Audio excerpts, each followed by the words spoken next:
नमस्कार सांग माने आज आम यही भिडियो आम चारिपाखरे थिबा केतेक संकेत शुभ अशुभ विषय जानिबा। चलतु भिडियोटी को आरंभ करिबा। बहु समय रे पैंट शर्ट परिधान करुवा बेले पॉकेट रु पैसा गली पड़ू सामान्य कथा बोली भाभी नहीं थांती, किंतु आपण जानी नाहंती यह शुभ कि अशुभ।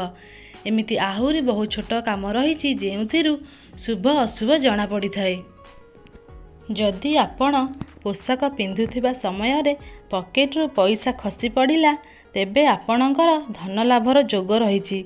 आपण एथिपाई प्रस्तुत रुहंतु।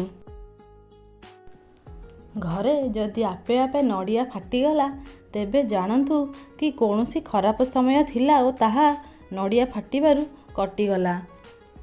तुलसी गछ उठिबा बहु समय रे आपण तुलसी गछ न लगाइले मध्य एही गछ घर अगणा रे उठी थाए, तेबे यह शुभ संकेत दिए।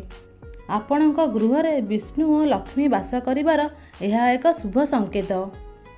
दुब कअलिबा जदि आपणक बगीचारे दुब उठुची और ताहाकु गणेश को चढ़ा जाए थाए तेबे यह संकेत दिए कि आपणक कौनसी काम रे चिंता रहिबो नाही, सबु सुरुखुरुरे होई जीवो।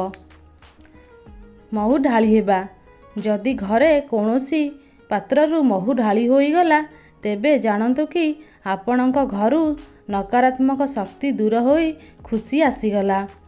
एमिति नुआ नुआ वीडियो देखिया पाई मो चैनल को लाइक एंड सब्सक्राइब करि दियंतु। धन्यवाद।